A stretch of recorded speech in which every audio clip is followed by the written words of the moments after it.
Brought to you by TechnoSpark 20 series smartphones.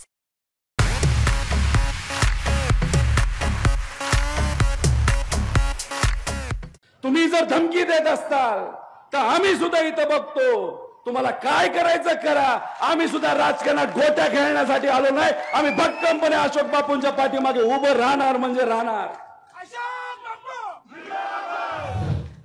लोक कोणाकडे बघत होती तर अजित दादांकडे बघत नव्हती, तर लोक कोणाकडे बघत होती तर पवार साहेबांकडे बघत होती, विचाराकडे बघत होती, म्हणून या धमक्या चालत होत्या।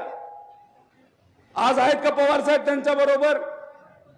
आज आहे का विचार त्यांच्या बरोबर? आणि मग इथे येऊन तुम्ही फक्त धमकी देणार असाल तर मला या सर्व नेत्यांना सांगायचंय, इथली जनता ही अशोक बापूंबरोबर आहे, पवार साहेब हे अशोक बापूंबरोबर आहे, सुप्रिया ताई हे अशोक बापूंबरोबर आहे आणि आम्ही सुद्धा अशोक बापूंवर त्या ठिकाणी आहे। तुम्ही जर धमकी देत असताल तर आम्ही सुद्धा इथं बघतो, तुम्हाला काय करायचं करा, आम्ही सुद्धा राजकारणात गोट्या खेळण्यासाठी आलो नाही, आम्ही भक्कमपणे अशोक बापूंच्या पाठीमागे उभं राहणार म्हणजे राहणार।